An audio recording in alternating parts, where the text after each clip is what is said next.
ภาษาละนาวรรณกรรมโศกรรมวันนี้ก็จะเขียนคำว่าปิ๊กปอกบ้านนะครับปิ๊กปอกนะครับปิ๊กปอกปิ๊กปิ๊กเสียงตีนะครับปิ๊กปิ๊กเสียงตีนะครับใช้ตัวปะนะครับเสียงตีปิ๊กนะครับเสียงตีใจตัวปะนะครับปิ๊กปิ๊กนะครับมาไม่กี้นะครับมาอย่างอีกกับปิ๊กแล้วนะครับปิ๊กนะครับปิ๊กปิ๊กปอกปอกปอกปอกปอกเสียงโทนะครับปอกเสียงโทใจตัวปะอยู่ดีนะครับใจตัวปะนะครับเสียงโทนะปอกนะครับปอกปิ๊กปอกเห็นไหมได้แล้วนะครับปิ๊กปอกปิ๊กปอกบ้านเสียงโทพิเศษนะครับบ้านเสียงโทพิเศษก็ใจตุบะตัวเดียวนะครับมันมีตุบะตัวเดียวนะครับเพราะว่าเป็นอักษรกลางนะครับบ้านนะครับ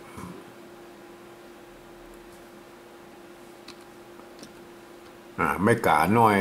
อย่างอีหรือไม่กาวงก็ได้นะครับแล้วแต่นะครับแล้วแต่ชอบนะครับ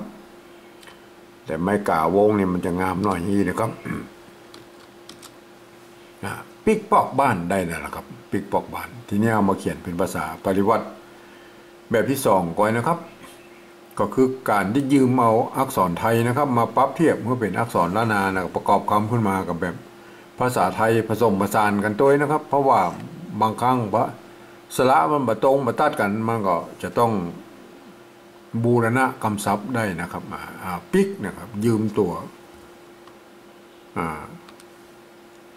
พอพานเนี่ยนะครับมาเป็นตัวปะนะครับนี่นะครับพอพานเป็นตัวปะนะครับปะไม่กี้นะครับตัวกอไก่นะครับมายืมมาเป็นตัวกะเนี่ยนะครับมาปิ๊กนะครับอ่านว่าปิ๊กนะครับตัวปอกนะครับปอกก็ยืมตัวพอพานเสียงโทนะครับปอกนะครับก็กันย่อนนะครับตัวอ่างนะครับตัวกะนะครับกอไก่นะครับปิ๊กปอกบ้านนะครับบ้านตัวบะนะครับยืมตัวบอใบไม้มาเป็นตัวบะนะครับบ้านนะครับบ้านไม่ขอจ้างไม่โทนะครับไม่กาไม่สระอานะครับตัวหน้านอนหนูนะหางหน้านะครับบ้านได้แล้วนะครับเห็นไหมครับอันนี้เป็นการปริวัติแบบที่2นะครับเขียนเต้าอี้แล้วครับปิ๊กปอกบ้านนะครับทีนี้เรามาเขียนเป็นภาษาปริวัติแบบที่3นะครับหลักการคนละแบบก็แบบที่2เลยนะครับแบบที่3นี่คือการที่เอาภาษาไทยมาสะกดเขียนตามสำเนียงกะมู่ภาษาละนาตำบลพวกนะครับพ้นว่าอย่างไรก็เอาภาษาไทยเขียนนะครับ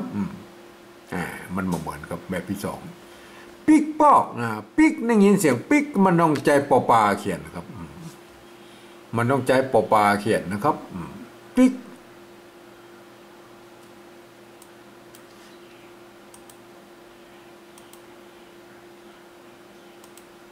ปิ๊กนะครับปิ๊กใจปอปาเขียนนะครับปิ๊กอันนี้มันปิ๊กยังอันนี้มันปิกนะฮะปิกเสียงเอกนะปิ๊กปิ๊กเสียงตีใจไม่ตีนะครับปิ๊กเพราะว่าปอปานี่เป็นอักษรกลางในภาษาไทยนะครับผ่านได้กูเสียงนะครับปิ๊กเสียงตีกับใจไม่ตีนะครับปิ๊กปิ๊กปอกปอกนั่นใจตัวปอปามแล้วนะครับปอกนะครับปอกปอกอันนี้ปอกเสียงเอกกำลัง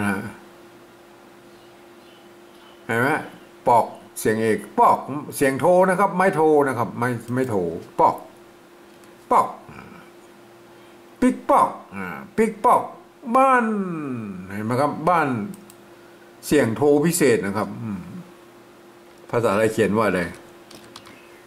เห็นไหมอันนี้อ่านว่าบ้านนะครับบ้านนะมันบอกบ้านเห็นไหมบ้านอันนี้มันบ้านนะครับเห็นไหมครับใน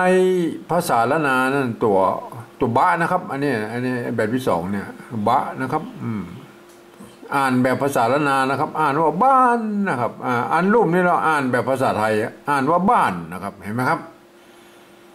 มันมันแบบมันบ่ถึงเสียงโทพิเศษนะครับเนี่ยแหละก็ตามแบบฉบับของผมนะครับ ผมก็จุดประดับไว้นะครับ เพื่อให้รู้ไว้ว่าโอ้นี่นะครับบอกว่าถ้ามีจุดกรรมมีที่มีจุดประกอบไม่โทนี่อ่านออกเสียงโทพิเศษนะครับอ่านว่าปิกปอกบ้านนะครับเห็นไหมครับทั้งสามอันนี้อ่านเหมือนกันนะครับ อ่านเหมือนกันก็คือปิกปอกบ้านนะครับเห็นไหมฮะอันแบบที่สองนี่กับปิกปอกบ้านอันที่สามกับปิกปอกบ้านเท่ากันนะครับสามอันนี้จะอ่านเท่ากันหมดเลยนะครับวันนี้ก็มีเท่านี้นะครับ